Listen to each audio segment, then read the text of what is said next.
Hello. जय हिंद दोस्तों। जैसा कि मैंने आपको बतलाया था कि हम लोग करंट अफेयर का क्रैश कोर्स स्टार्ट करेंगे। ठीक है। उसमें हम लोग पहले मंथ वाइज और फिर टॉपिक वाइज क्लास करेंगे।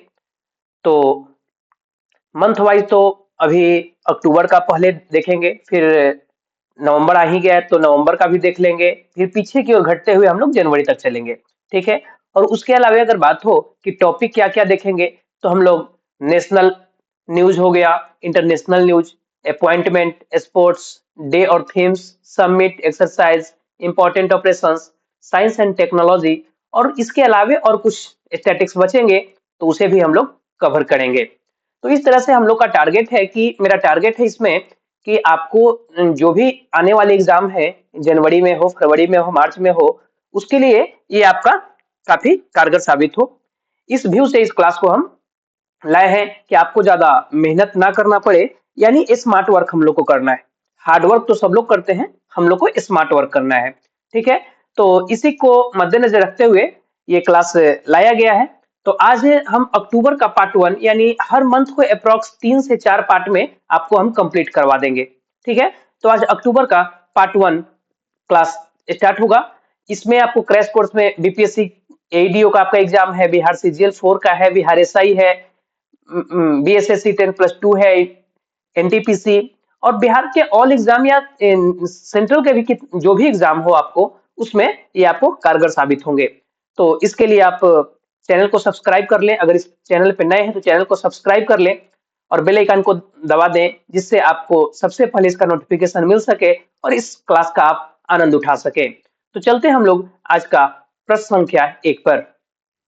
तो ओजू जल विद्युत परियोजना को किस राज्य में मंजूरी दी गई है? तो इस परियोजना को अरुणाचल प्रदेश में मंजूरी दी गई है। कहा? अरुणाचल प्रदेश में। ऑप्शन ए इसका राइट आंसर हो जाएगा। ये चर्चे में इसलिए आया क्योंकि हमारा केंद्रीय पर्यावरण मंत्रालय की विशेषज्ञ जो है, मूल्यांकन समिति है विशेषज्ञ, ठीक है, जिसके द्वारा अरुणाचल प्रदेश में किस नदी पर? तो सुबनसिरी। ये जो सुबनसिरी नदी है,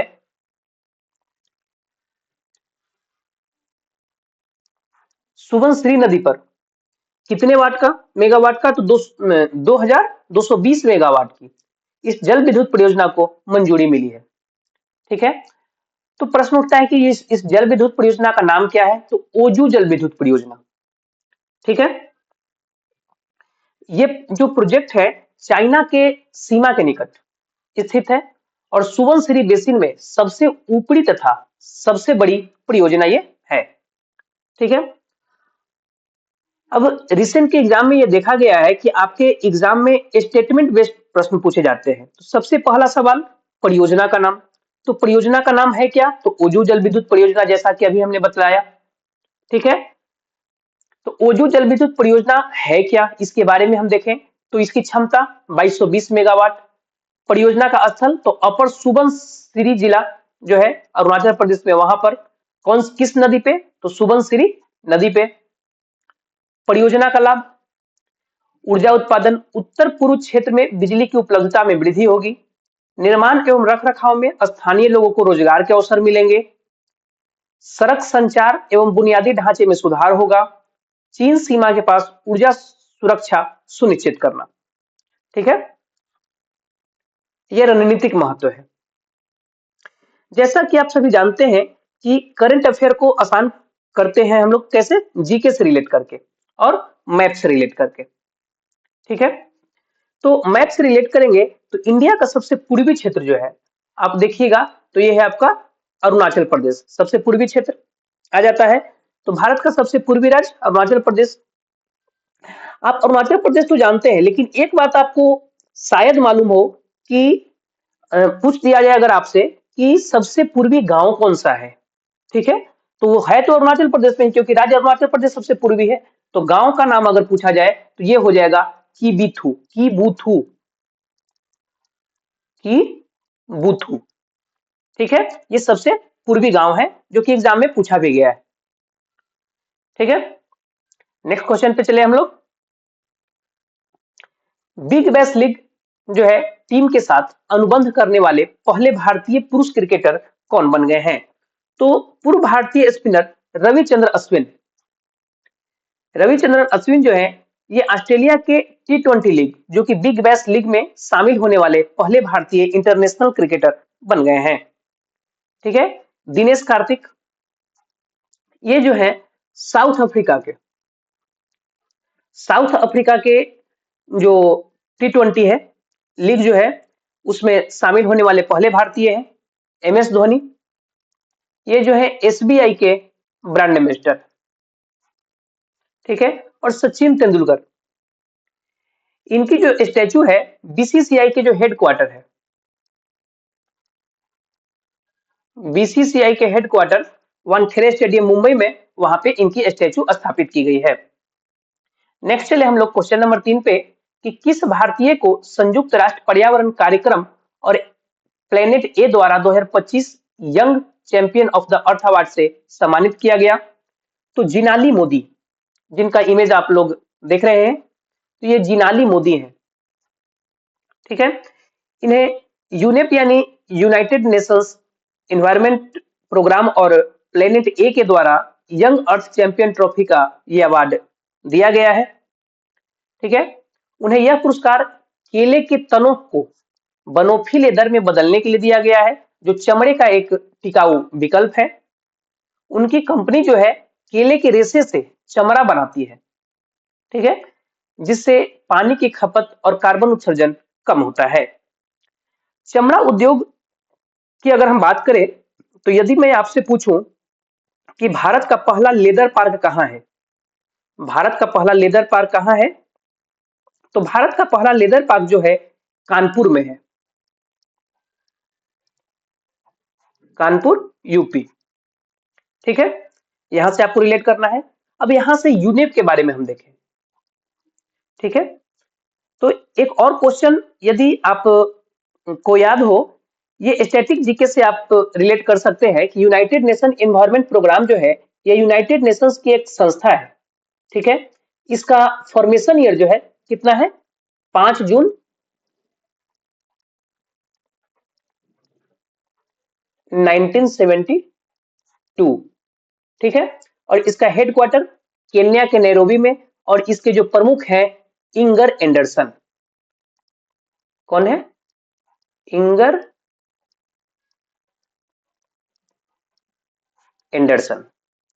ठीक है। यहां से हम लोग देखें सुहानी शाह। सुहानी शाह को अगर देखें तो ये जादूगर है।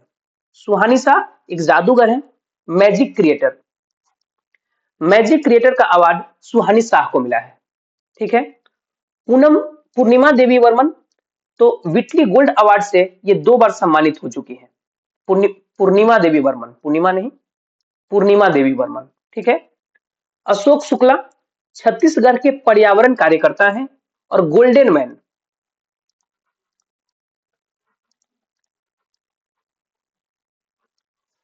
गोल्डन मैन पर्यावरण पुरस्कार से इन्हें सम्मानित किया गया है। नेक्स्ट क्वेश्चन पे चले हम लोग। तो जूनियर विश्व रैंकिंग में शीर्ष पर पहुंचने वाली पहली भारतीय जूडो खिलाड़ी कौन बन गई है? तो ये आपकी हो जाएंगी हिमांशी टोकस।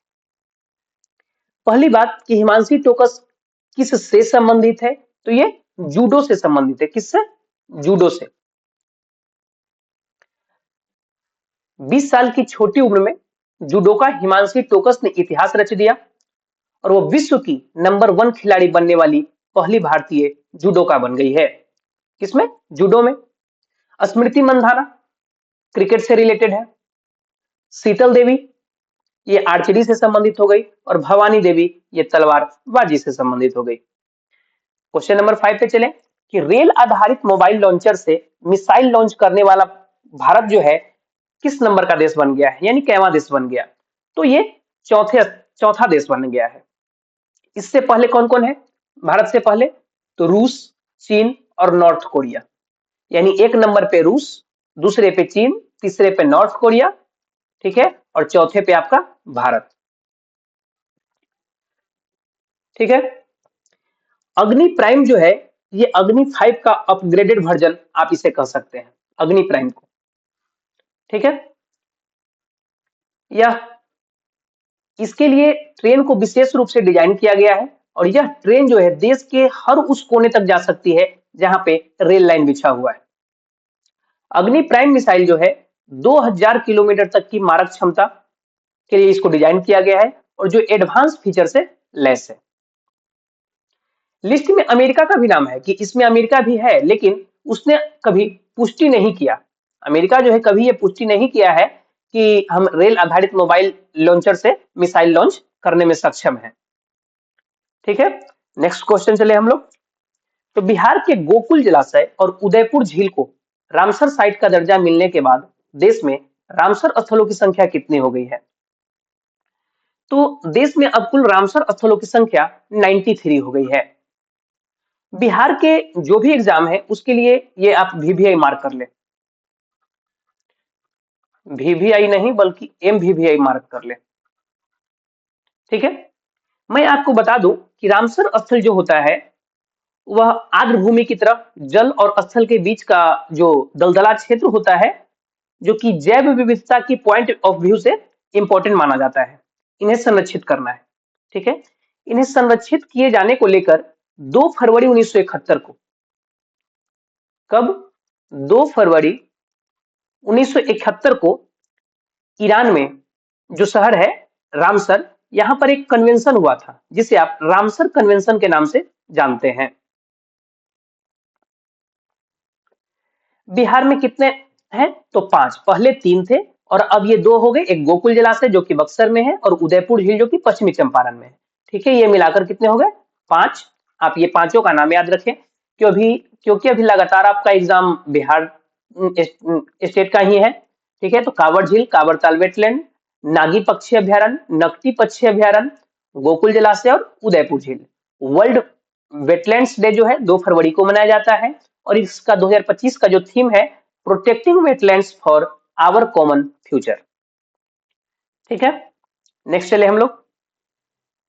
तो किस राज्य में स्थित शीत मरुस्थल बायोस्फीयर रिजर्व को यूनेस्को के विश्व बायोस्फीयर रिजर्व नेटवर्क में शामिल कर लिया गया है? तो ये आप रिलेट करेंगे हिमाचल प्रदेश से। ठीक है, चीन के हांगजाऊ में आयोजित विश्व बायोस्फीयर रिजर्व कांग्रेस में यह घोषणा हुई।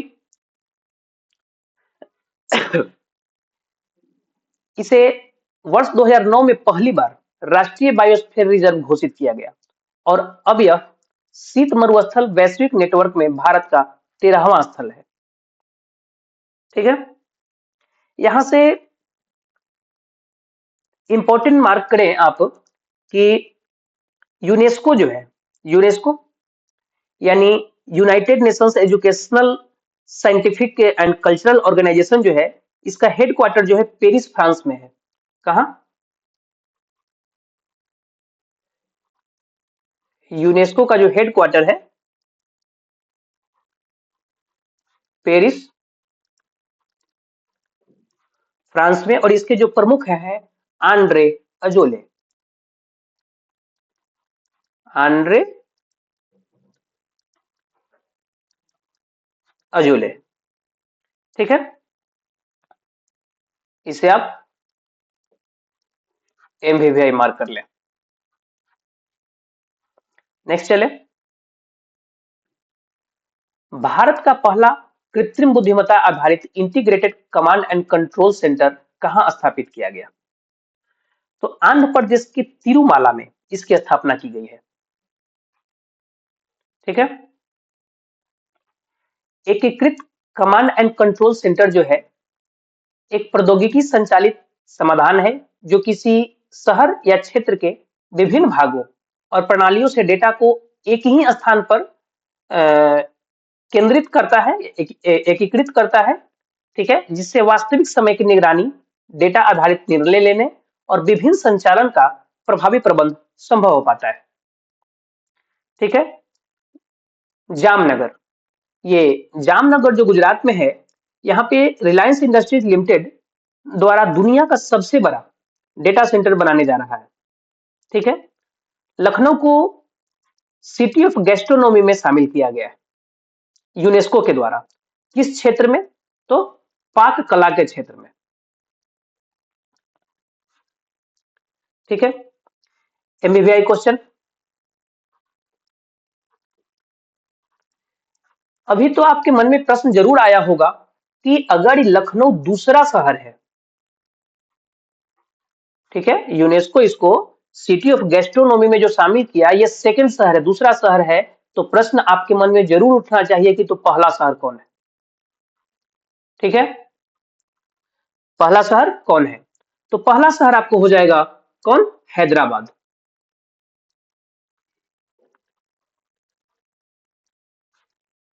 ठीक है, नेक्स्ट चले हम लोग। सुपर टाइफून रगासा, जिसे 2025 का सबसे शक्तिशाली तूफान माना गया, किस श्रेणी के बराबर था? ठीक है, तो इसको आप किस कैटेगरी में रखिएगा? कैटेगरी 5 में। टाइफून रगासा तेजी से वर्ष के सबसे शक्तिशाली तूफान में तब्दील हो गया। अब इसे श्रेणी 5 के सुपर टाइफून के रूप में वर्गीकृत किया गया है। ठीक है, यहां से हम लोग देखें साइक्लोन के बारे में। आप लोग पढ़े होंगे कि साइक्लोन 5 प्रकार के होते हैं। पहला, साइक्लोनिक स्टॉर्म, इसे हवा की अधिकतम स्पीड 62 से 88 किलोमीटर प्रति घंटा, यह साइक्लोन का सबसे कम घातक रूप है। सेकेंड रूप में आए तो सीवियर साइक्लोन, इसे साइक्लोन में हवा की अधिकतम स्पीड 89 से 120 किलोमीटर, ये समुद्र में मौजूद नावों या जहाजों के लिए खतरनाक हो सकता है। और इसका तीसरा वेरिएंट जो है वेरी सीवियर साइक्लोन, 118 से 165 किलोमीटर की रफ्तार रहती है। ये साइक्लोन जमीन की ओर बढ़ने पर जान माल को नुकसान पहुंचा सकते हैं। इसका चौथा जो कैटेगरी है एक्सट्रीमली सीवियर साइक्लोन, ये बेहद घातक होते हैं, कहीं रहे एक्सट्रीमली। ठीक है, इनमें हवाओं की स्पीड 166 से 220 किलोमीटर प्रति घंटे होती है। और सुपर साइक्लोन जो कि ये आया है अभी, जिसका नाम क्या है? तो रगासा। रगासा जो है ये सुपर साइक्लोन के अंतर्गत है। इसमें हवा की स्पीड 220 किलोमीटर प्रति घंटे से ज्यादा होती है, जो कई बार 300 से 400 किलोमीटर भी पहुंच सकता है। और ये रास्ते में आने वाले पेड़, गाड़ी और यहां तक कि बिल्डिंगों को भी तबाह करने में कोई कहर नहीं छोड़ता है ये।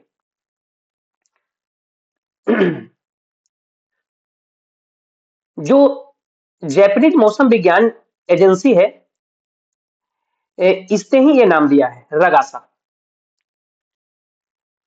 कौन? जापानीज जो क्या कहलाता है, जापानीज मौसम विज्ञान एजेंसी, मौसम विज्ञान एजेंसी जो है, आप विज्ञान एजेंसी आप कह सकते हैं इसको, तो रगासा नाम दिया हुआ इसी का है। ठीक है, नेक्स्ट क्वेश्चन चले। एशिया कप 2025 का फाइनल किस देश ने जीता? तो ये भारत ने पाकिस्तान को हराकर जीता है। ठीक है, फाइनल में पाकिस्तान को हराकर एशिया कप 2025 जीत लिया। विजेता टीम भारत, उप विजेता पाकिस्तान, फाइनल का man of the match Tilak Varma, tournament का वैल्यूएबल प्लेयर जो है, most valuable player Kuldeep Yadav, सर्वाधिक रन अभिषेक शर्मा, सर्वाधिक विकेट कुलदीप यादव, और game changer of the match जो मिला वो शिवम दुबे को मिला है। ठीक है, नेक्स्ट क्वेश्चन चले हम लोग। चर्चे में रहे प्रतिष्ठित मिग-21 लड़ाकू विमान को भारत ने किस देश से खरीदा था? तो भारत ने इसे रसिया से खरीदा था। किससे? रसिया से। अभी ये चर्चे में क्यों आया? क्योंकि ये रिटायर्ड हो गया है, हाल फिलहाल में इसे रिटायर्ड किया गया है, इसलिए ये चर्चे में आया। ठीक है, वायुसेना का मिग-21 लड़ाकू विमान रिटायर्ड हो गया और इनकी विदाई चंडीगढ़ में वायुसेना के अड्डे पर एक समारोह में की गई। इस विमान ने 1965 में भारत पाकिस्तान युद्ध, 1971 में भारत पाकिस्तान युद्ध, कारगिल युद्ध के साथ साथ कई और अहम मौकों पर बहुत बड़ी भूमिका निभाई है। कौन? मिग-21। रूस और भारत के बीच जो है एक डील है S-400 को लेकर। ठीक है, इसका बदला हुआ नाम क्या है? सुदर्शन। S-400 का नाम बदलकर अब सुदर्शन कर दिया गया। भारत और रूस के बीच एक और डील हुआ था, ऑलरेडी पहले हो चुका है AK-203 को लेकर। AK-203 असॉल्ट राइफल जो है, इसको लेकर भी भारत और रसिया के बीच डील है। नेक्स्ट क्वेश्चन चले हम लोग। I am Georgia my root my principle नामक किताब किस देश के प्रधानमंत्री की आत्मकथा है? तो ये ऑटोबायोग्राफी जो है, ये हो जाएगी इटली के प्रधानमंत्री जॉर्जिया मेलोनी की। ठीक है, तो प्रधानमंत्री नरेंद्र मोदी जी जो है, ये जॉर्जिया मेलोनी की जो आत्मकथा के भारतीय संस्करण के लिए फॉरवर्ड लिखा है। इसने अपने मन की बात में ये बात बतलाए हैं कि ये किताब जल्द ही भारत में लॉन्च होगी। इटली, ये वही इटली है जो नेक्स्ट ईयर यानी 2026 में विंटर ओलंपिक की मेजबानी करने जा रही है। कहां? इटली के मिलान शहर में इसका आयोजन होगा। इटली के मिलान शहर में विंटर ओलंपिक 2026। नेक्स्ट चले, किस राज्य में आयुष मंत्रालय द्वारा भारत का पहला एकीकृत न्यूरो पुनर्वास केंद्र शुरू किया गया? तो आयुष मंत्रालय ने अभी हाल ही में गोवा में भारत का जो पहला इंटीग्रेटेड न्यूरो पुनर्वास केंद्र है, वहां शुरू किया है। कहां? गोवा में। ठीक है, यह भारत के पहले मल्टी डिसिप्लिनरी सेंटरों में से एक है जो आयुर्वेद, फिजियोथेरेपी, योग, स्पीच थेरेपी, ऑक्यूपेशनल थेरेपी और आधुनिक बाल रोग को एकीकृत करेगा। ठीक है, आयुष मंत्रालय ने प्रयास इंटीग्रेटेड न्यूरो रिहेबिलिटेशन सेंटर का उद्घाटन all India institute of Ayurveda Goa में 10वें आयुर्वेद दिवस पर किया है। ठीक है, तो राष्ट्रीय आयुर्वेद दिवस मनाया कब जाता है? तो ये 23 सितंबर को मनाया जाता है। कब मनाया जाता है? 23 सितंबर को। नेक्स्ट क्वेश्चन पे चले हम लोग। बिना हाथ वाली पहली वर्ल्ड पैरा आर्चरी चैंपियन कौन बन गई है? तो शीतल देवी। शीतल देवी के बारे में अभी हमने पहले पढ़ा कि आर्चरी से संबंधित जस्ट हमने पढ़ा था शीतल देवी के बारे में। तो ये हो जाएंगी शीतल देवी।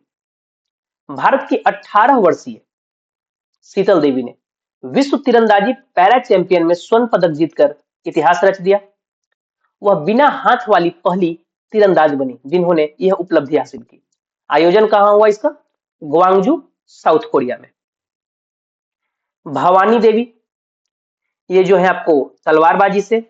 स्मृति मंधाना क्रिकेट और दिव्या देशमुख ये चेस से संबंधित हैं। नेक्स्ट क्वेश्चन चले, किसे कृषि मीडिया पुरस्कार 2025 से सम्मानित किया गया? तो इसे सम्मानित किया गया है अमसी प्रसन्न कुमार को। ठीक है, इन्हें किस लिए यह अवार्ड मिला? तो कृषि के क्षेत्र में पत्रकारिता के लिए। एक लाइन में आप ये चीज याद रखें, किस लिए मिला? तो कृषि के क्षेत्र में ये पत्रकारिता किए, इसलिए इन्हें ये अवार्ड मिला। ठीक है, इसमें ज्यादा डीप जाने की जरूरत नहीं है। हिमांशु कुलकर्णी, ये जो है इंटरनेशनल वाटर प्राइज जीतने वाले पहले भारतीय हैं। मोहनलाल, इन्हें दादा साहब फाल्के अवार्ड 2023 से सम्मानित किया गया, जो कि 2025 में मिला है। ठीक है, नेक्स्ट चले हम लोग। किस संस्था को भारत ने संयुक्त राष्ट्र एआई उत्कृष्टता केंद्र के रूप में नामित किया है? तो ये आपका आईआईटी मद्रास है।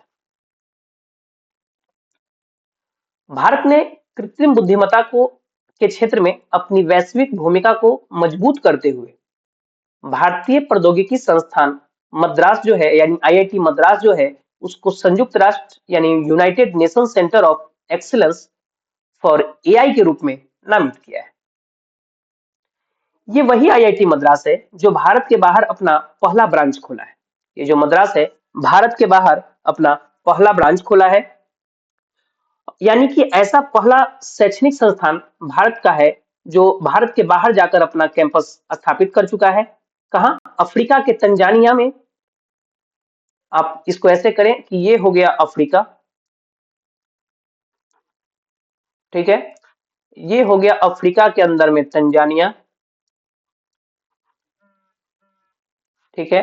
और तंजानिया के अंदर में ये हो गया जंजीबार। जंजीबार शहर है, तो मुख्य रूप से खुला कहाँ है, जंजीबार में।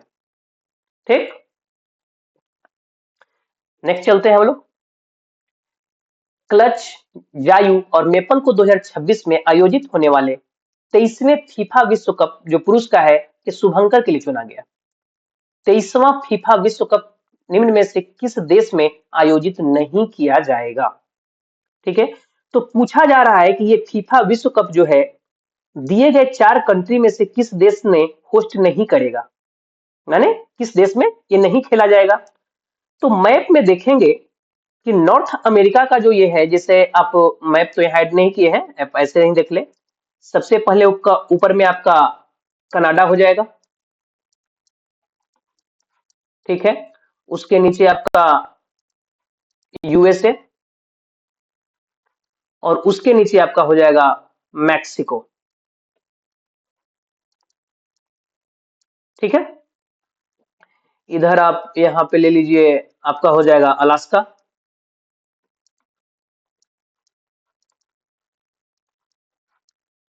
ठीक है, तो ये जो कंट्री है आप देख रहे हैं, कनाडा, यूएसए और मैक्सिको। ठीक है, तो कनाडा जो है, कनाडा और यूएसए, कौन सा नदी है इन दोनों के बीच, कनाडा और यूएसए के बीच, ये जो है सेंट लॉरेंस नदी है।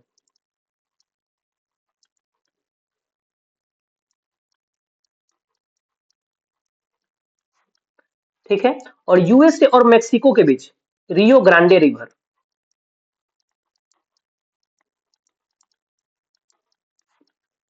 ठीक है, और ये हो गया अलास्का। इस पे यूएसए का कब्जा है, कब्जा कहिए या कमांड कहिए, जो कहिए।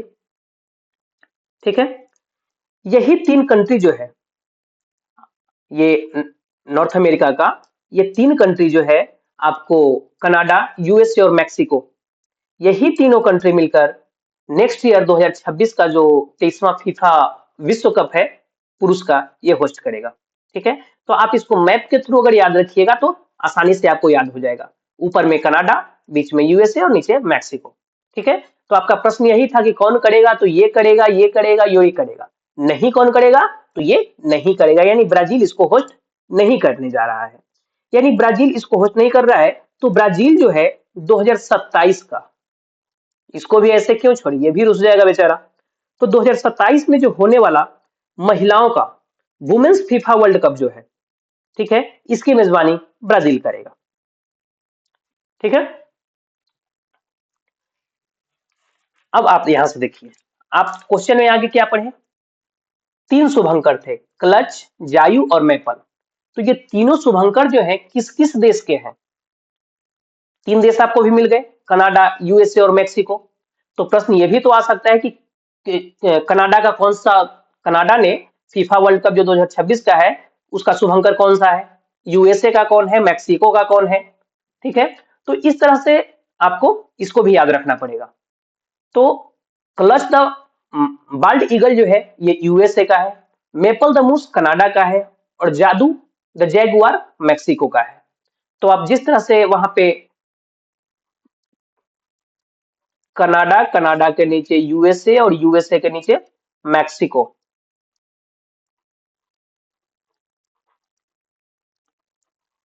ये हुआ। इसी तरह से आप यहां पे बना लीजिए, ये हो गया आपका क्लच। ठीक, इसके नीचे सॉरी सॉरी, सबसे ऊपर तो हो जाएगा आपका मेपल।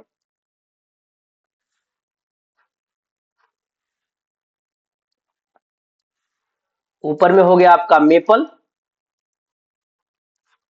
इसके नीचे आपका हो गया क्लच,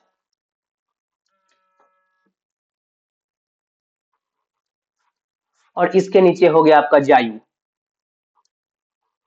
इस तरह से आप रिलेट करके अगर कीजिएगा तो आपको आसानी से याद हो जाएगा। ठीक है, फीफा, फीफा के बारे में अगर हम बात करें तो federation international D football association, इसका फुल फॉर्म हो गया। इसका फॉर्मेशन ईयर है 1904। प्रेसिडेंट गियानी इन्फेनिटो, और इसके हेडक्वार्टर हो जाएंगे ज्यूरिख, स्विट्जरलैंड में। ठीक है। नेक्स्ट क्वेश्चन हम लोग चले। तो भारत के अटॉर्नी जनरल के रूप में किसे पुनर्नियुक्त किया गया है? तो आर वेंकट रमनी तो पहले ही थे, फिर इनको 1 अक्टूबर 2025 से पुनर्नियुक्त कर दिया गया है 2 साल के लिए। कितने सालों के लिए? इन्हें 2 साल के लिए पुनर्नियुक्त कर दिया गया है। ठीक है। उनका वर्तमान 3 साल का कार्यकाल जो 30 सितंबर 2022 से शुरू हुआ था, अक्टूबर में ही इनका समाप्त हो रहा था, तो सितंबर में 1 अक्टूबर से इनको पुनः नियुक्त कर दिया गया, आर वेंकट रमनी को। अजीत डोभाल, ये जो है एनएसए यानी नेशनल सिक्योरिटी एडवाइजर, ये है भारत के। ठीक है। सुमन बेरी, ये जो है नीति आयोग के उपाध्यक्ष।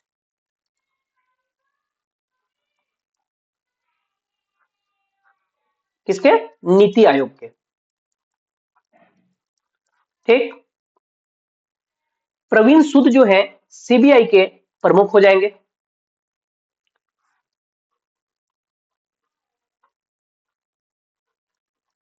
सीबीआई के प्रमुख कौन हो जाएंगे? प्रवीण सूद।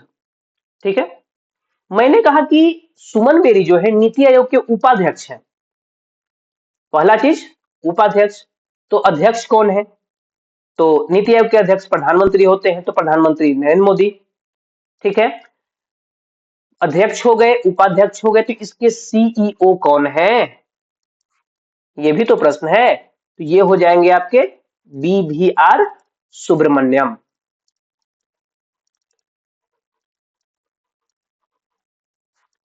ठीक है। नेक्स्ट चले। दुनिया के सबसे अमीर अरबपति एक्टर कौन बने? तो ये शाहरुख खान बन गए हैं। इनके पास जो कुल संपत्ति है ना, कितने बताई गई है? तो टोटल नेटवर्थ इनकी 12,490 करोड़ रुपया बताया गया है। ठीक है। दुनिया के सबसे अमीर अभिनेता का खिताब इसने अपने नाम कर लिया। टेलर स्विफ्ट, टेलर स्विफ्ट जो है इनको पीछे छोड़ दिए। अर्नोल्ड श्वार्ज़नेगर को पीछे छोड़ा, जेरी सिनफील्ड को पीछे छोड़ा और सिलेना गोमेज को पीछे छोड़ते हुए इन्होंने ये कामयाबी हासिल की है। ठीक है। शाहरुख खान से आप एक और प्रश्न रिलेट कर सकते हैं कि इस साल का जो नेशनल फिल्म अवार्ड है, नेशनल फिल्म अवार्ड 2025 का जो है, इसमें बेस्ट एक्टर का अवार्ड, बेस्ट एक्टर का अवार्ड शाहरुख खान को मिला। किस फिल्म के लिए? तो मूवी जवान के लिए। किसके लिए? जवान मूवी के लिए। ठीक है। ऐसा नहीं है कि शाहरुख खान को अकेले मिला, इनके साथ साथ एक और हीरो थे, उन्हें भी बेस्ट एक्टर का अवार्ड मिला है। उनका नाम क्या है? विक्रांत मेसी।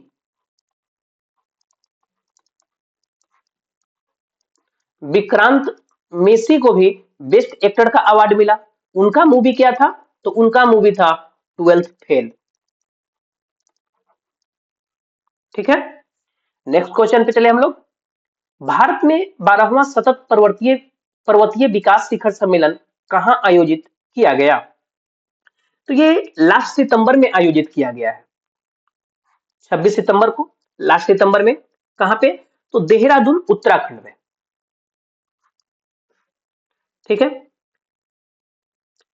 किसके द्वारा? तो नागरिक समाज द्वारा संचालित नेटवर्क इंटीग्रेटेड माउंटेन इनिशिएटिव द्वारा ये आयोजित किया गया। ठीक है। इसका अगर पर्पस हम देखें तो सतत हिमालय विकास को बढ़ावा देना और सामुदायिक भागीदारी को मजबूत करना इनका पर्पस है। नेक्स्ट क्वेश्चन पे चले। हाल ही में मुखी भारत में जन्मा पहला वयस्क चीता बन गया है। इसका जन्म किस राष्ट्रीय उद्यान में हुआ था? देखिए, भारत का जो महत्वाकांक्षी प्रोजेक्ट है चीतों का पुनर्वास कार्यक्रम, इसके माध्यम से जो मुखी है, मुखी ये जो जन्मा है कूनो राष्ट्रीय उद्यान में। कहा? कूनो राष्ट्रीय उद्यान। ठीक है। तो ये है कहां पे? एमपी के शिवपुर जिले में है, जहां इस मुखी का जन्म हुआ है। ठीक है। एक तो एमपी में, और एमपी में भी कहां, तो शिवपुर जिला। ठीक। ये मुखी की उम्र जो है 915 दिन पूरी हो गई थी 30 सितंबर 2025 को। मुखी का जन्म जो है 29 मार्च 2023 को नामीबिया से लाई गई एक चीता थी, उसका नाम क्या था, ज्वाला। यानी मुखी की माता का नाम ज्वाला हुआ। ठीक। उसने 4 शावकों को जन्म दिया था। कौन, ज्वाला जो थी, वो 4 शावकों यानी 4 बच्चों को जन्म दी थी, जिसमें से 3 का डेथ हो गया। मात्र बचा कितना, एक, और जिसका नाम क्या रखा गया, मुखी, वही बची। वो गर्मी की अत्यधिक गर्मी के कारण वो लोग की मृत्यु हो गई थी। और मुखी जो है न केवल जीवित रही, बल्कि स्थानीय परिस्थितियों में ढलकर विकास भी किया। ठीक है। यहां से हम प्रोजेक्ट चीता की अगर बात करें, ठीक है, तो इसका शुभारंभ जो है नरेंद्र मोदी अपने जन्म दिवस पर, अपने जन्मदिन के दिन यानी कि 17 सितंबर 2022 को, अ, अब से 3 साल पहले इसकी शुरुआत की थी। नामीबिया से लाए गए 8 चीतों के माध्यम से, जो कुनो नेशनल पार्क में छोड़े गए थे। कहां से आया था, नामीबिया से। इसके बाद साउथ अफ्रीका से भी लाए गए, और बोत्सवाना से भी लाए जाएंगे अभी चीते। ठीक है। यह दुनिया का पहला महाद्वीपीय स्तर पर बड़े मांसाहारी का स्थानांतरण है, यानी एक महाद्वीप से दूसरे महाद्वीप। ठीक है। अगर वर्तमान स्थिति देखें तो भारत में कुल 27 चीते थे, जन्मे 16, और अब तक की मृत्यु हो गई उनकी 28। ठीक। अगर इसका पर्पस देखा जाए तो भारत में 70 वर्षों बाद चीतों की वापसी और अस्थायी आबादी का निर्माण इसका मुख्य पर्पस है। ठीक है। नेक्स्ट चले हम लोग। अगर ऑप्शन हम लोग देख ले तो Kanha national park, Kanha national park जो है ये भी आपको मध्य प्रदेश में है। एरिया वाइज सबसे बड़ा नेशनल पार्क कौन, सॉरी कान्हा का रहे, काजीरंगा, सॉरी काजीरंगा नहीं, Kanha national park. Kanha national park जो है ये मध्य प्रदेश में है, और ये एरिया वाइज सबसे बड़ा है मध्य प्रदेश में। ठीक है। पेंच, पेंच जो है आपका एमपी और महाराष्ट्र दोनों जगह है, लेकिन इसका मोस्ट एरिया जो है, मैक्सिमम एरिया आपको मध्य प्रदेश में मिलता है। ठीक है। काजीरंगा नेशनल पार्क जो है ये असम में पड़ता है। कहां, असम में, जो एक सिंह वाले गेंडे के लिए प्रसिद्ध है। ठीक है। आप यहां से रिलेट कर लीजिएगा। नेक्स्ट चले हम लोग। भारत ने कोलंबो में आयोजित 7वां सैफ अंडर 17 फुटबॉल खिताब किसे हराकर जीता। पूछा जा रहा है कि किस देश को हराकर, तो बांग्लादेश को हराकर। ठीक है। जीता कौन, तो भारत जीता। सैफ यानी, सैफ का मतलब क्या हो गया, ये जो आप सैफ देख रहे हैं इसका अर्थ हो गया साउथ एशियन फुटबॉल फेडरेशन।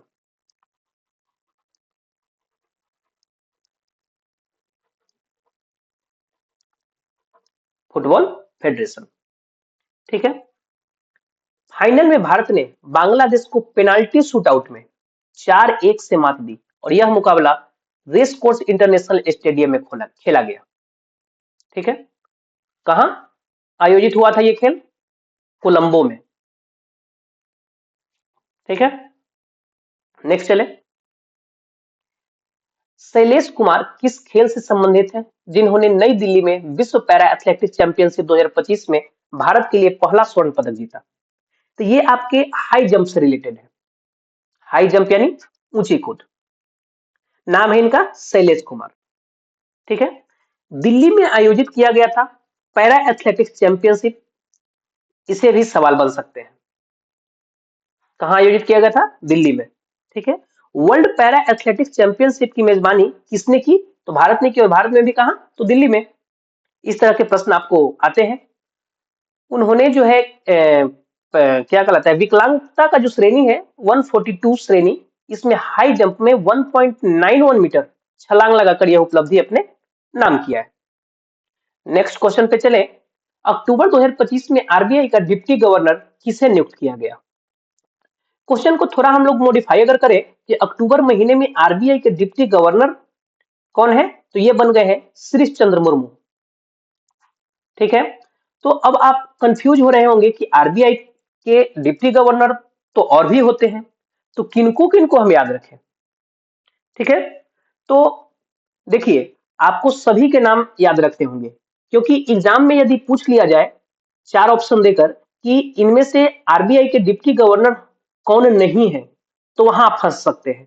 ठीक है, और अगर आपको सबका नाम याद रहेगा तो आप नहीं फंसिएगा, आप इसमें से चुन लीजिएगा। तो आपको इसमें से सभी का नाम याद रखना होगा। ये है चार उप गवर्नर यानी डिप्टी गवर्नर। श्रीश चंद्र मुर्मू जो कि अभी अभी बने, स्वामीनाथन जी पहले से हैं, टी रविशंकर और पूनम गुप्ता ये लोग भी पहले से हैं। ठीक है, तो आपको चार ऑप्शन दे देगा, इसमें से एक हटा देगा और पूछ देगा कि इनमें से कौन नहीं है, तो उस समय आप फंस सकते हैं। तो आपको ये चीज याद रखना होगा।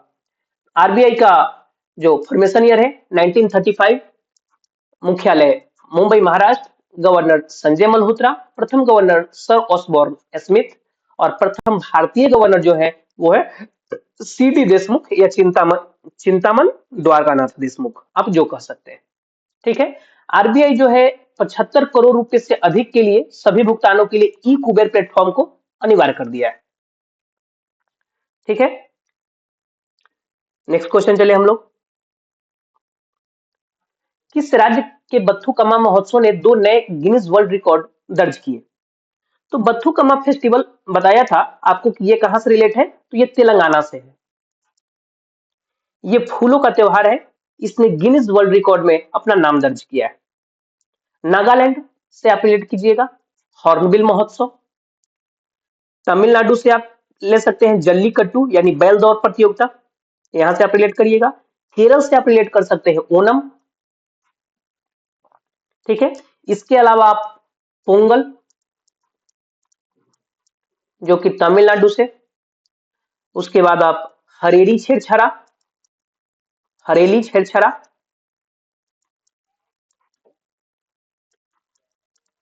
ये आप रिलेट कीजिए छत्तीसगढ़ से। और चेरी ब्लॉसम,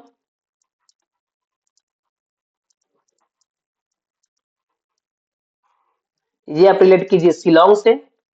ठीक है, तो इस तरह का स्टैटिक्स देखिए आपको हम डेली करंट अफेयर के क्लास में बताते ही रहते हैं, इसे आप जरूर याद रखें, क्वेश्चन एग्जाम में हमेशा पूछते रहता है ये चीज। भारत का मुक्त व्यापार समझौता जो है एफटी यानी फ्री ट्रेड एग्रीमेंट, ईएफटीए देशों यानी आइसलैंड, लिंक्टेस्टीन, नॉर्वे और स्विट्जरलैंड के साथ कब से प्रभावी हुआ? ठीक है, तो ये प्रभावी 1 अक्टूबर 2025 से हो गया है। ठीक है, ईएफटीए ईएफटीए कंट्रीज जो है यानी यूरोपियन फ्री ट्रेड एसोसिएशन, या यूरोपियन कंट्री शामिल है इसमें, जिसके साथ भारत का मुख्य व्यापार समझौता 1 तारीख से यानी 1 अक्टूबर से प्रभावी हुआ है। ठीक है,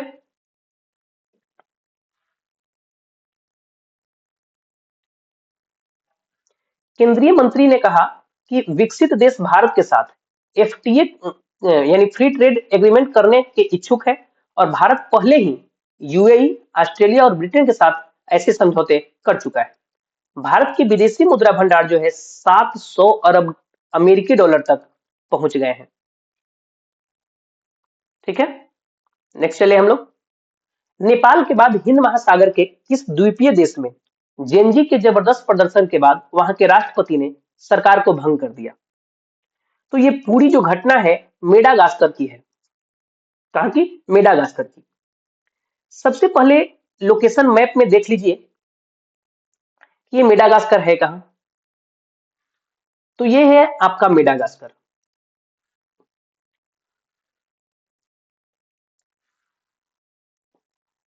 ये है आपका मेडागास्कर।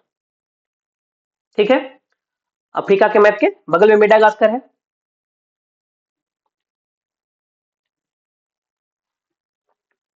तो सितंबर 25 में नेपाल के बाद मेडागास्कर में ये तख्ता पलट हुआ। संयुक्त राष्ट्र का कहना है कि जबरदस्त प्रदर्शन के दौरान मेडागास्कर में कम से कम 22 लोगों की मौत हो गई, जबकि बहुत सारे लोग घायल हुए। इसके बाद मेडागास्कर के जो राष्ट्रपति हैं, एंड्री रजोइलिना, 29 सितंबर 25 को क्रिश्चियन नक्शे की सरकार का पतन कर दिया। ठीक है, ये जेनजी होता क्या है? जेनजी के बारे में जो अभी हम लोग पढ़े, ये जेनजी है ना, तो ये होता क्या है?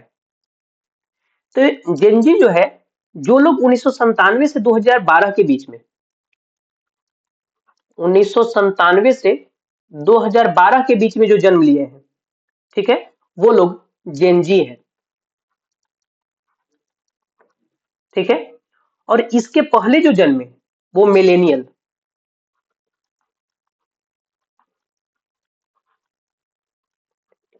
मिलेनियल, ठीक है, 2010 से 2024 इस बीच में जो जन्म लिए हैं वो जो है अल्फा जनरेशन के हैं। ठीक है, और 2025 से लेकर 2039 तक जो जन्म लेंगे वो हो जाएंगे बीटा। ठीक है, इसके बारे में हम करंट अफेयर में पढ़े भी थे कि मिजोरम में बीटा जनरेशन का पहला बेबी जन्म लिया है। कहा? बीटा जनरेशन का पहला बच्चा कहां जन्म लिया? तो मिजोरम में। ठीक है, नेक्स्ट क्वेश्चन पे चले हम लोग। यहां से मेडागास्कर देखें कि मेडागास्कर की राजधानी हो गई एंटानानारियो, मुद्रा हो गया अरियाड़ी, और आबादी हो गई 3.19 करोड़। ठीक है, नेक्स्ट चले।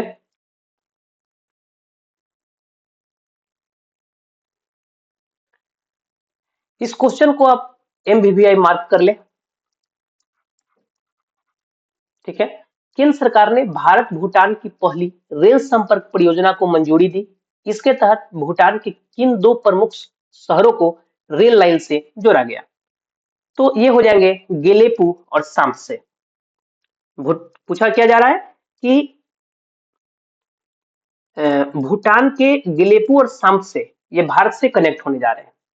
ठीक है, तो सबसे पहले मैप पर अगर देखा जाए तो ये है आपके भूटान, ये भूटान के एरिया हो गए। ठीक है, यहां दो शहर आपको दिख रहे हैं, एक साम्से और एक गेलेपू। इसी दोनों की चर्चा अभी प्रश्न में की गई है। तो साम्से जो है और गेलेपू, भारत के किस एरिया से इसको जोड़ा जा रहा है? भारत से तो जुड़ रहा है, तो किसी भारत के में किसी एरिया से जुड़ेगा, तो ये कोकरझार जो कि असम में है, और ये बनरहाट जो कि पश्चिम बंगाल में है। ठीक है, तो साम्से जो है ये बनरहाट से जुड़ रहा है, और गेलेपू ये कोकरझार से जुड़ रहा है। ठीक है, आप इस चीज को याद रखना है। मुख्य रूप से आप याद रखें कि भूटान में दो शहर साम्से और गेलेपू, आप इसे याद रख लीजिएगा, तो आप इसे रिलेट कर लीजिएगा आसानी से कि असम में कोकरझार से जुड़ा और पश्चिम बंगाल में बनरहाट से जुड़ा है। ठीक है, क्वेश्चन यही था कि भूटान और भारत में कहां से जुड़ा है? तो गेलेपू और साम्से। ठीक है, पहला प्रोजेक्ट जो है कोकरझार, जो कहां है? असम में, गेलेपू से जुड़ा। कोकरझार जो है किससे जुड़ा? गेलेपू से। दूसरा बनरहाट जो पश्चिम बंगाल में है, साम्से से जुड़ा। तो गेलेपी और साम्से दोनों भूटान में है, और इधर में असम में कोकरझार जो कि इंडिया में है, और बनरहाट पश्चिम बंगाल में जो कि इंडिया में है। ठीक है, भारत सरकार ने 29 सितंबर 25 को भूटान के साथ दो क्रॉस बॉर्डर रेलवे प्रोजेक्ट की घोषणा की। ये प्रोजेक्ट जो है भूटान को असम और पश्चिम बंगाल से जोड़ेगा। कुल लागत अगर देखा जाए तो 4033 करोड़ रुपया। ये प्रोजेक्ट मार्च 24 में जब प्रधानमंत्री मोदी भूटान की यात्रा पर थे, उस समय MOU पर साइन किया गया था। दोनों लाइन पूरी तरह इलेक्ट्रिफाइड होगी, और आधुनिक ट्रेन जैसे वंदे भारत भी उस पर चल सकेगी। ये परियोजनाएं बहुत महत्वपूर्ण है, क्योंकि भूटान के गेलेफू को माइंडफुलनेस सिटी भूटान की जो गेलेपू है उसे माइंडफुलनेस सिटी और जो सम्से है उसको औद्योगिक शहर के रूप में विकसित किया जा रहा है। ठीक है, हम लोग इसके बारे में देखें। पहला प्रोजेक्ट जो है कोकराझार, जो कि असम में है, वो गेलेपू से जुड़ेगा। कितनी दूरी है उसकी लाइन की? तो 69 किलोमीटर, 69 किलोमीटर की दूरी है दोनों के बीच, जो कि 66 किलोमीटर अप्रोक्स आप इंडिया में लेके चल सकते हैं और 3 किलोमीटर जो है आप भूटान में। ठीक है, इसके निर्माण में 4 साल लग जाएंगे। गेलेपू को माइंडफुलनेस सिटी के रूप में विकसित किया जा रहा है। ठीक है, दूसरा प्रोजेक्ट जो कि बनरहाट है पश्चिम बंगाल में, जो जुड़ेगा कहां से? सांप से, भूटान से जुड़ेगा। इसे निर्माण करने में 3 साल लग जाएंगे। इसकी लंबाई देखें तो 20 किलोमीटर, जो कि 17 किलोमीटर अप्रोक्स आप इंडिया में रख सकते हैं और 3 किलोमीटर भूटान में। ठीक है, अगर इसका महत्व देखें तो सांपसे को औद्योगिक शहर के रूप में विकसित किया जा रहा है। ठीक है, हम लोग चलते हैं नेक्स्ट क्वेश्चन पे। यूनिसेफ ने किस संगठन के साथ मिलकर आईसीसी महिला क्रिकेट विश्व कप 2025 के दौरान प्रॉमिस टू चिल्ड्रन डिजिटल अभियान शुरू किया? तो ये किसके साथ मिला है? आईसीसी के साथ। इसको इंपॉर्टेंट मार्क करें तो इसका नाम हो जाएगा क्या? हाँ, आईसीसी के साथ ये अपना साझेदारी किया था। इस अभियान का जो पर्पस है, क्रिकेट की वैश्विक लोकप्रियता और प्रभाव का उपयोग करके इन मुद्दों को उजागर करना। यूनिसेफ, इसका फॉर्मेशन ईयर 1946 और मुख्यालय न्यूयॉर्क, यूएसए। इसे आप जरूर याद रखें, क्योंकि ये हमेशा आपको एग्जाम में स्टैटिक जीके में विविध के रूप में आपको पूछ ही लेता है। यूनिसेफ का मुख्यालय हो गया, फॉर्मेशन ईयर हो गया। अब थोड़ा सा डेट के साथ पूछ रहा है, अभी ईस्वी सिर्फ नहीं पूछता है, डेट के साथ पूछता है, तो इसलिए इसे याद रखें आप। एशियन क्रिकेट काउंसिल के चीफ का नाम बताएं जिनसे इंडिया टीम ने एशिया कप 2025 की चैंपियन ट्रॉफी जो है अपने व्यक्तिगत पदक लेने से मना कर दिया था। ठीक है, इसे आप स्टार मार्क कर लें, क्योंकि ये काफी चर्चे में रहा था, तो इससे आपको प्रश्न जरूर बनेंगे। तो इनका नाम क्या है? मोहसिन नकवी। ये पाकिस्तान के क्रिकेट बोर्ड के अध्यक्ष रहे हैं और करंट जो है ये हम क्या कहलाता है, ये भी यहाँ के भी अध्यक्ष हैं, क्या कहलाता है, एसीसी के भी अध्यक्ष हैं अभी करंट में। ठीक है, मोहसिन नकवी। तो इनके द्वारा ये ट्रॉफी और मेडल जो थे ये दिए जाने थे, लेकिन भारतीय टीम ने ये लेने से इनकार कर दिया। ठीक है, तो संजोग गुप्ता जो है ये वर्तमान समय में आईसीसी के सीईओ है। आईसीसी के सीईओ संजोग गुप्ता। जैसा आईसीसी के अध्यक्ष हो जाएंगे, हेड हो जाएंगे। मिथुन मनहास की नियुक्ति की गई बीसीसीआई के अध्यक्ष के रूप में। बीसीसीआई के अध्यक्ष के रूप में इनकी नियुक्ति की गई है, मिथुन मनहास की। ठीक है, आपको याद भी होगा कि जो ये जब एशियन टूर्नामेंट जो चल रहा था, उसके बाद जो फाइनल इंडिया जीता था, तो उसमें जो प्रेजेंटेशन होता है लास्ट में, जो ट्रॉफी दी जाती है, वो दिखलाई नहीं गई थी।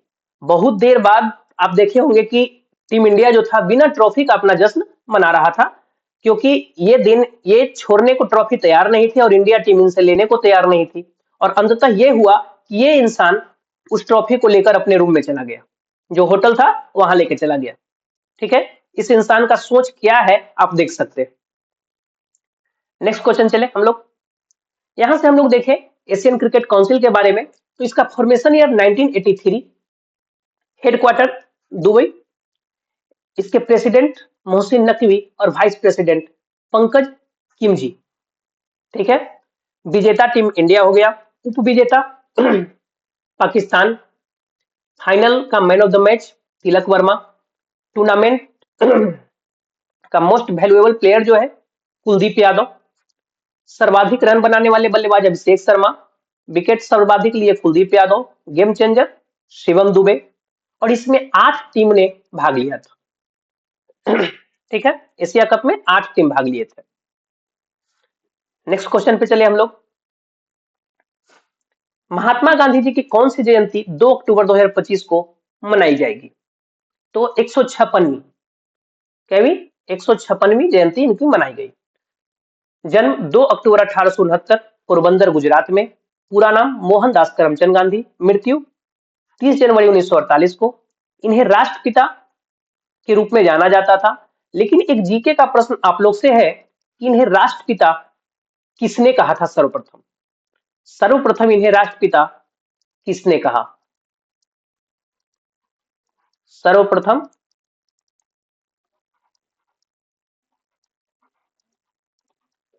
राष्ट्रपिता किसने कहा? कमेंट बॉक्स में आप जरूर बताएं। ठीक है।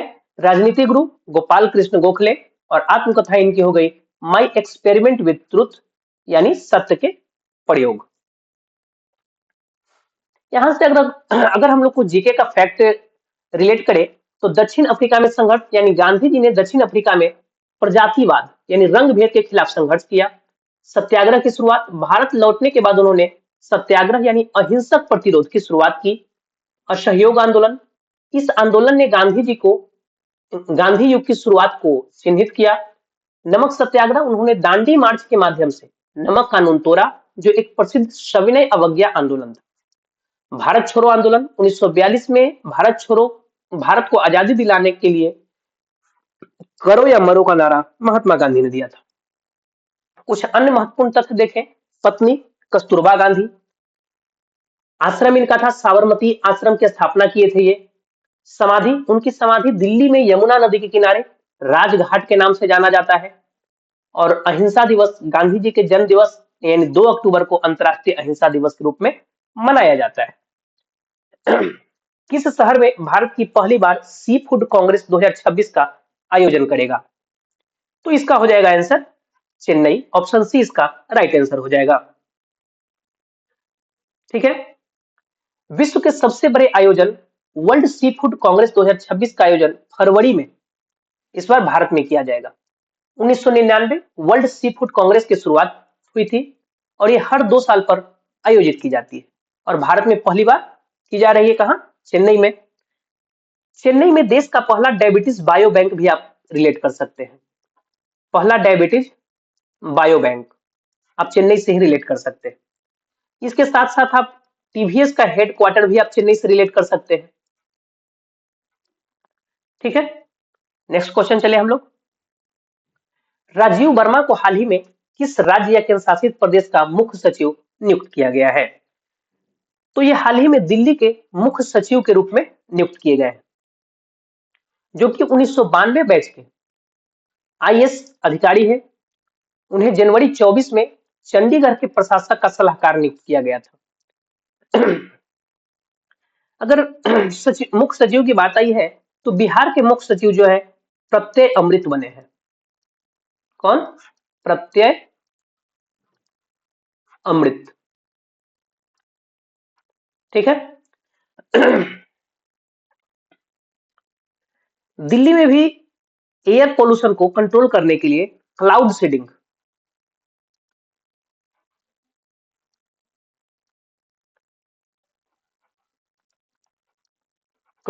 को मंजूरी दे दी गई है। दिल्ली में ही अभी हाल ही में लाल किला के पास एक विस्फोट हुआ था जिसमें 15 से 20 लोग अपने जान से हाथ धो दिए और बहुत से लोग जो थे घायल हुए थे। ठीक है। नेक्स्ट क्वेश्चन चले हम लोग 34 नंबर। एनसीसी के महानिदेशक का पदभार किसने संभाला? तो लेफ्टिनेंट जनरल वीरेंद्र वत्स ये जो है एनसीसी के महानिदेशक के रूप में ये कार्यभार संभाले हैं। ये रिप्लेस किसे किए? तो ये गुरबील पाल सिंह को रिप्लेस किए, उनके स्थान पे ये आए हैं। एनसीसी का फॉर्मेशन ईयर जो है 1948 15 जुलाई, मुख्यालय नई दिल्ली, और इसके आदर्श वाक्य जो है एकता और अनुदेश। यहां से अगर कुछ महानिदेशक के हम लोग डिस्कस करें तो सीआईएसएफ के जो महानिदेशक हैं वो प्रवीण रंजन हो जाएंगे। आईटीबीपी के महानिदेशक प्रवीण कुमार, एसएसबी के महानिदेशक संजय सिंघल, और बीएसएफ के जो यानी अक्टूबर, ये हम लोग क्लास अभी अक्टूबर का कर रहे हैं, तो उस समय यानी अक्टूबर में ये दलजीत सिंह चौधरी ही थे, ठीक है। लेकिन अभी यानी दिसंबर में आप देखिएगा तो ये प्रवीण कुमार है। प्रवीण कुमार को बीएसएफ का अतिरिक्त प्रभार मिला है, ठीक है। लेकिन ये अक्टूबर का हम लोग क्लास कर रहे हैं, इसलिए इसमें दलजीत सिंह चौधरी दिया गया है, ठीक है। आपको हम इसलिए बता दिए कि आप कंफ्यूज ना हो, अगर एग्जाम में आ जाए तो आप दलजीत सिंह चौधरी ना मारे, प्रवीण कुमार, ठीक है।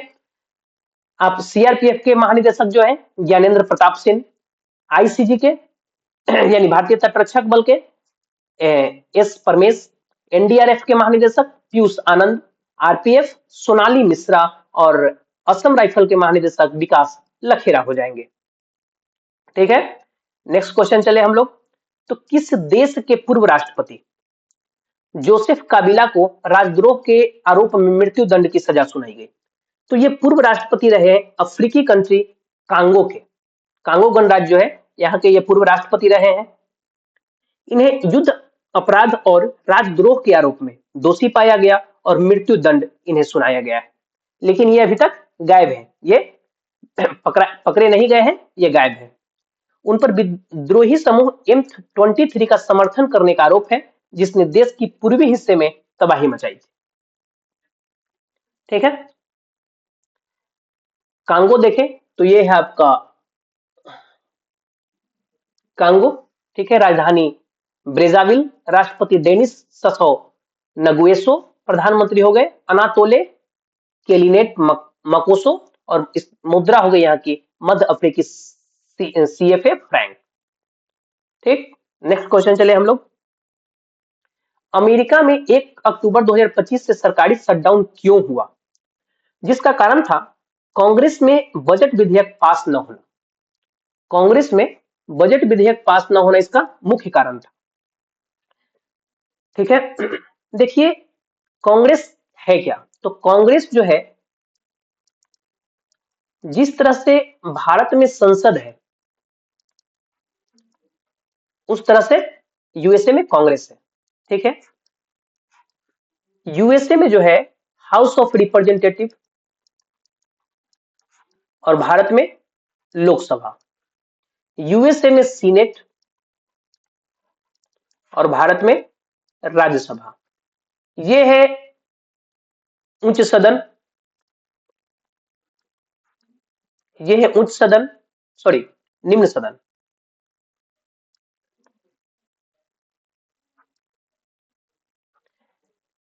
लोकसभा निम्न सदन और राज्यसभा उच्च सदन। उसी तरह यूएसए में हाउस ऑफ रिप्रेजेंटेटिव निम्न सदन और सीनेट जो है उच्च सदन, ठीक है। समझ गए कि है क्या? अमेरिका में 1 अक्टूबर को शटडाउन हुआ क्योंकि अमेरिकी जो संसद है, अमेरिकी संसद में राष्ट्रपति जो डोनाल्ड ट्रंप है विधेयक को, फंडिंग बिल जो था उसको पास नहीं करवा पाए, ठीक है। इससे गैर जरूरी सरकारी कामकाज ठप हो गए। जब पैसा ही नहीं रहेगा तो काम कैसे हो पाएगा, फंडिंग नहीं मिलेगी तो काम भी नहीं होगी, जिससे करीब 9 लाख सरकारी कर्मचारी जो थे उन्हें बिना सैलरी छुट्टी पर भेजने की नौबत आ गई। इस बिल को पास करने के लिए समर्थन में 55 और विरोध में 45 वोट पड़े और इसको पास करने के लिए कम से कम 60 वोटों की जरूरत थी, इस कारण यह विधेयक पास नहीं हो पाया, ठीक है। अमेरिका में जो वित्त वर्ष है 1 अक्टूबर से 30 सितंबर तक चलता है, जबकि भारत में जो फाइनेंशियल ईयर है 1 अप्रैल से 31 मार्च तक फाइनेंशियल ईयर रहता है, ठीक है। सरकारी शटडाउन का मतलब क्या है, जो कि अभी हम बतलाए कि अमेरिका में सरकार को हर साल अपना बजट पास कराना पड़ता है।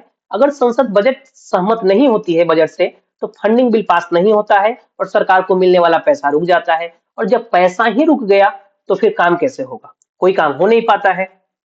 बिना पैसे के कर्मचारी भी कितने दिन काम करे बेचारे, ठीक है। नेक्स्ट क्वेश्चन चले अगर, तो भारत ईएफटीए मुक्त व्यापार समझौते का मुख्य उद्देश्य क्या है, ठीक है। ईएफटीए यानी यूरोपियन फ्री ट्रेड एसोसिएशन, इसका पर्पस ये है कि आने वाले 15 साल में 100 अरब डॉलर का इन्वेस्टमेंट किया जाए और 10 लाख रोजगार इसमें पैदा किया जाए, ठीक है। फ्री ट्रेड एग्रीमेंट है क्या? तो इस एग्रीमेंट का प्रयोग व्यापार को सरल बनाने के लिए किया जाता है। शुल्क बेहद कम या नहीं लगाया जाता। प्रोडक्ट के आयात निर्यात पर कोई पाबंदी नहीं होती। ठीक है। तो ईएफटीए जो अभी हम लोग पढ़े,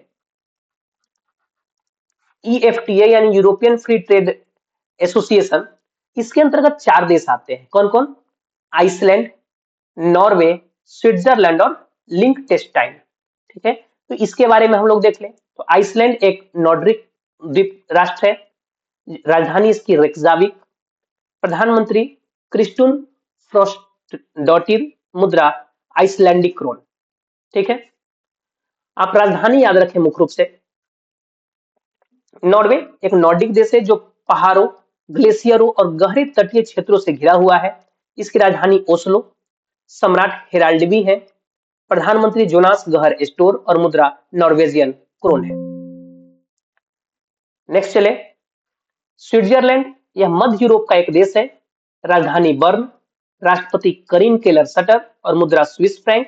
लिंक्टेनस्टाइन को अगर देखें, राजधानी वादुज। प्रधानमंत्री ब्रिजिट हास। मुद्रा स्विस फ्रैंक। यह यूरोप स्थित एक छोटा लैंडलॉक देश है। ठीक है। ये लिंक्टेनस्टाइन जो देख रहे हैं, ये लैंडलॉक कंट्री। नेक्स्ट क्वेश्चन चले। बालोद भारत का पहला आधिकारिक रूप से बाल विवाह मुक्त जिला बन गया। यह किस राज्य में है? तो बालोद आप रिलेट करेंगे छत्तीसगढ़ से। छत्तीसगढ़ सरकार ने 30 सितंबर 25 को दावा किया कि बालोद भारत का पहला बाल विवाह मुक्त जिला बन गया। कहने का मतलब है कि वहां पे अब बाल विवाह एक भी केस देखने को नहीं मिला है। ठीक है। पिछले 2 सालों में बाल विवाह का कोई मामला सामने नहीं आया। बाल विवाह का मतलब होता है कि लड़की का उम्र 18 साल से कम ना हो और लड़के का उम्र 21 साल से कम ना हो। अगर इन दोनों जो एक पैरामीटर है, इससे अगर कम उम्र में लड़कों और लड़कियों की शादी आप करते हैं तो वह बाल विवाह के अंतर्गत आता है। और बाल विवाह निषेध अधिनियम जो है 2006, पीसीएमएक्स एक्ट जो है 2006 में बाल विवाह को रोकने और समाज से उसको उन्मूलन करने के लिए, उसको सुनिश्चित करने के लिए लागू किया गया था कि बाल विवाह ना हो। ठीक है। बाल विवाह जो अवैध है लेकिन अमान्य नहीं है। ऐसा नहीं है कि अगर मान लिए 12 साल की लड़की हो, 17 साल का लड़का हो, अगर इसका शादी हो गया तो अब ये शादी नहीं माना जाएगा। नहीं, ये गलत है, लेकिन ऐसा नहीं है कि शादी हो गया तो इसको आप अलग कर दीजिएगा, इसको छोड़ दीजिएगा। ऐसा नहीं कर सकते आप। बाल विवाह पर 2 साल तक की सजा का प्रावधान है। तो प्रश्न उठता है कि बाल विवाह सबसे ज्यादा किस राज्य में हो रहा है भाई? तो पश्चिम बंगाल में सबसे ज्यादा, दूसरे पे बिहार है, तीसरे पे झारखंड, चौथे स्थान पे राजस्थान और 5वें पे त्रिपुरा है। नेक्स्ट क्वेश्चन चले। प्रधानमंत्री मोदी ने आरएसएस के शताब्दी समारोह में 100 रुपए का स्मारक सिक्का जारी किया। भारतीय मुद्रा पर पहली बार कौन सा चित्र अंकित किया गया? ठीक है। तो भारतीय मुद्रा पर पहली बार कौन सा चित्र अंकित किया गया, ये पूछा जा रहा है। तो भारत माता का चित्र इसमें अंकित किया गया है। ठीक है। प्रधानमंत्री मोदी ने 1 अक्टूबर 25 को राष्ट्रीय स्वयंसेवक संघ यानी आरएसएस के शताब्दी समारोह के उपलक्ष्य में एक विशेष डाक टिकट और एक स्मारक सिक्का जारी किए, जिसमें पहली बार भारतीय मुद्रा पर भारत माता का चित्र अंकित किया गया है। ठीक है। यहां से एक जीके का प्रश्न बनता है। साथ में पीएम मोदी ने एक डाक टिकट भी जारी किया था। ठीक है। तो यहां से जीके का प्रश्न बनता है कि भारत माता का चित्र जो है, इसको चित्रण किसने किया, इसका डिजाइन किसने बनाया? ठीक है। तो इनका नाम है अवनींद्रनाथ टैगोर। क्या?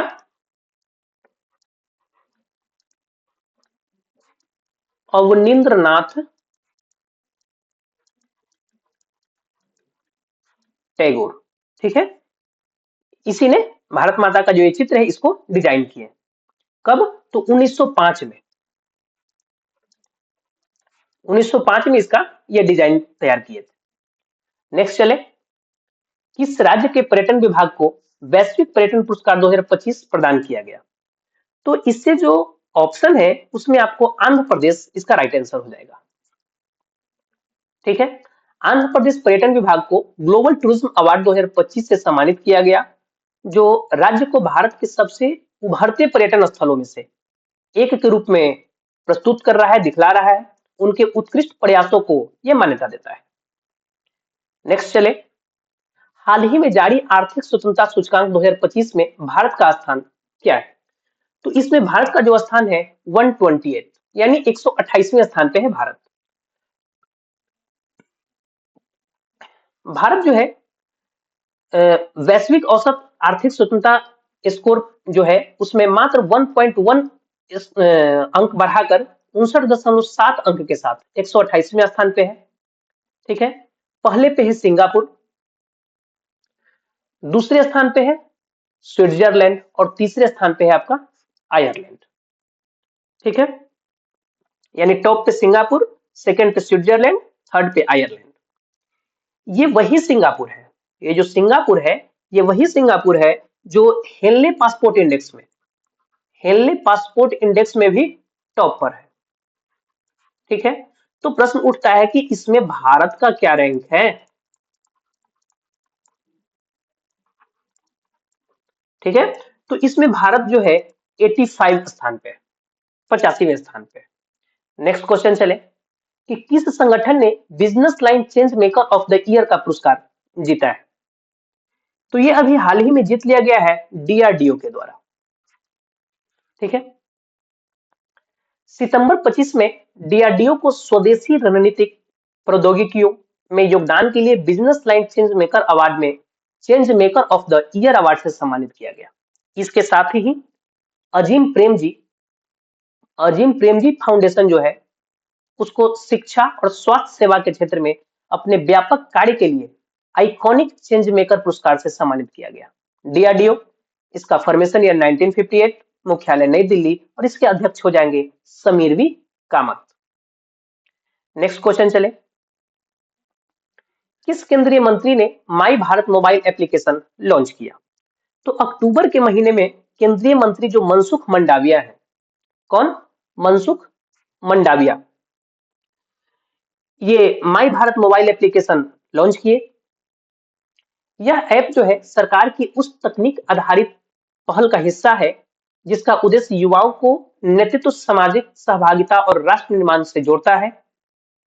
इससे डिजिटल इंडिया कॉर्पोरेशन ने इलेक्ट्रॉनिक्स और सूचना प्रौद्योगिकी मंत्रालय, आप इस बात को याद रखें कि ये डिजिटल इंडिया कॉर्पोरेशन और इलेक्ट्रॉनिक और सूचना प्रौद्योगिकी मंत्रालय ये दोनों मिलकर इसे विकसित किए हैं। प्रश्न ये जरूर आता है कि किसी भी एप्लीकेशन को विकसित कौन किया? तो डिजिटल इंडिया कॉर्पोरेशन किसके सहयोग से? इलेक्ट्रॉनिक्स और सूचना प्रौद्योगिकी मंत्रालय के सहयोग से।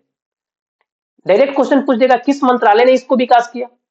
तो इस तरह से आपको प्रश्न हमेशा एग्जाम में पूछे जाते हैं। यह माई भारत प्लेटफॉर्म का हिस्सा है जिसे 2023 में नरेंद्र मोदी ने लॉन्च किया था।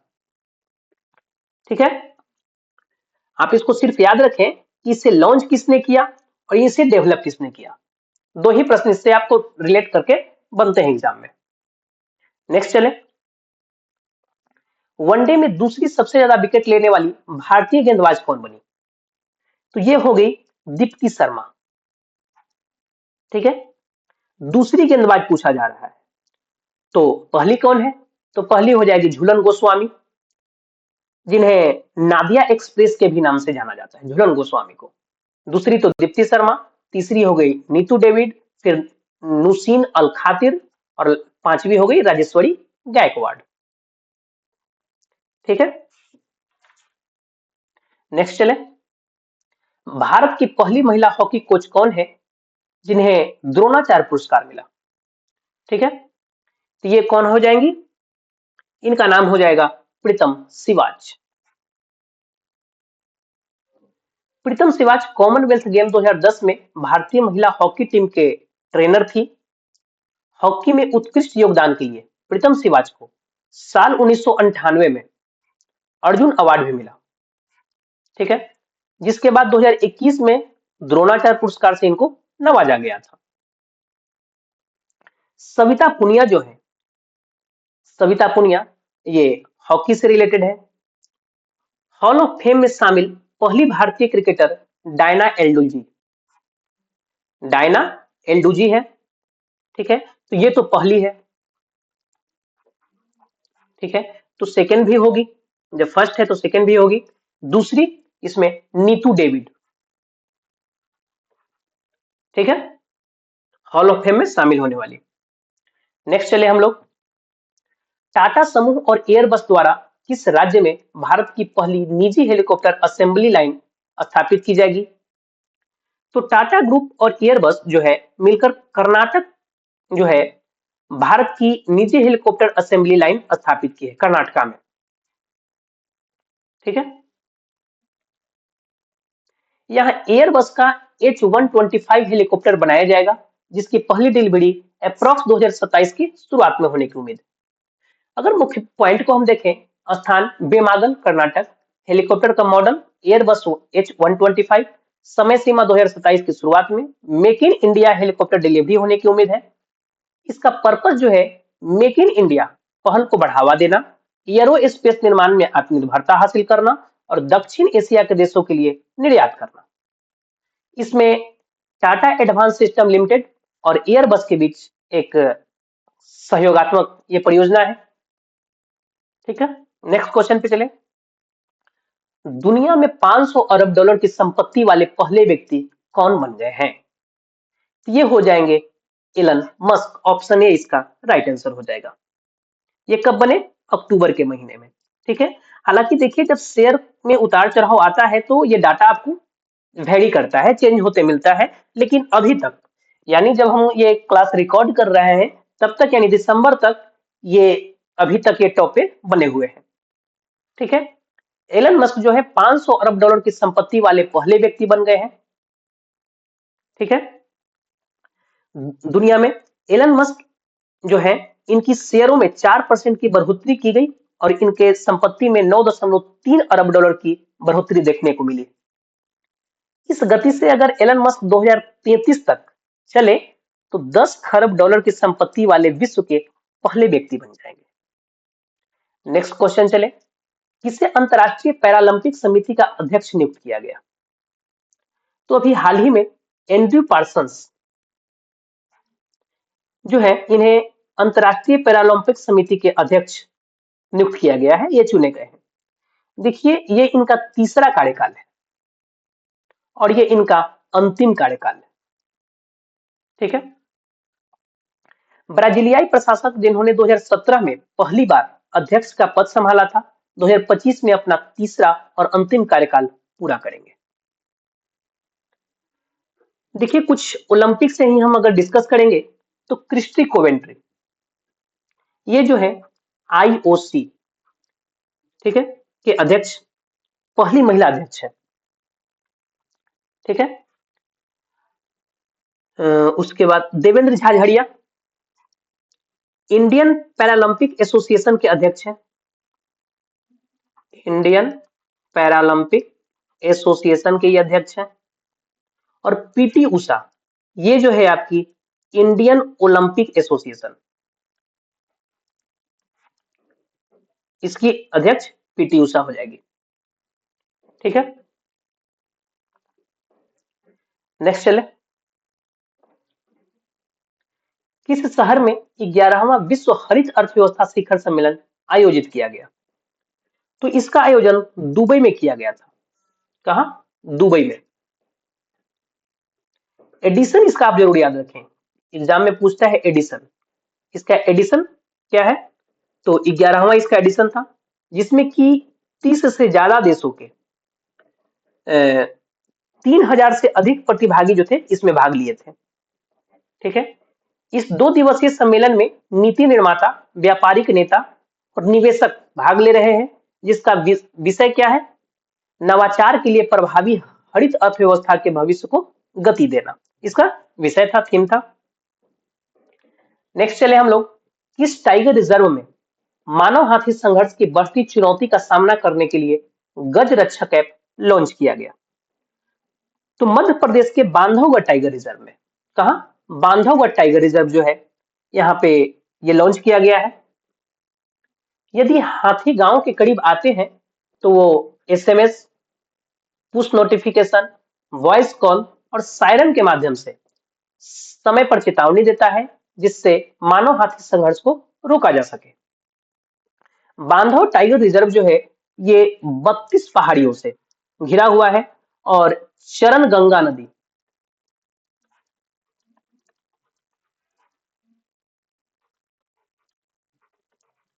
चरण गंगा नदी जो है इसके बीचों बीच होकर गुजरती है।